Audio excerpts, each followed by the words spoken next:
Well, I will absolutely do a shameless plug of leveraging G2.com to understand what is needed for your business. Mhm. That's gonna be my only official plug, Mattson.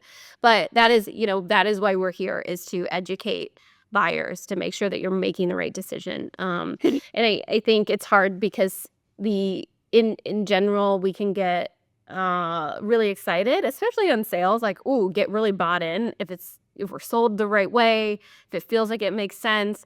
But if I'm the only one bought in and no one that's actually gonna use it bought in, then, like, whoa, that was a waste of all time and Mm. money.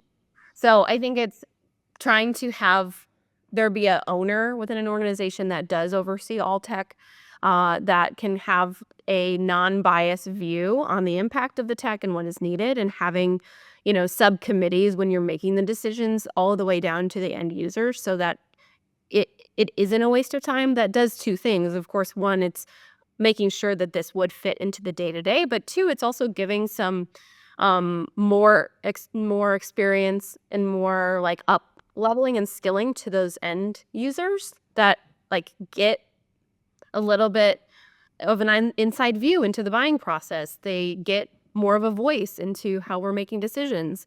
In turn, because it's a sales tool, you also see it's cool for a seller to see another seller sell to us and understand, like, what does that sales process look like? What could we learn from? What are, Mhm. So I think no matter what, we have to use it. There are some incredible tools out there. Again, go to G2 and check out what you need to solve within your tech stack problems. But um, you have to really take into account how much they're spending, and, like, doing even an evaluation with your team before you purchase on, like, some larger tech, like rip and replace tech, on how Yeah. much a time spent survey. Like, what is really happening in the day in and day out of your team? How much time are you spending doing admin? How much time are you spending doing other things, so that you can have a better understanding of the impact of that tool?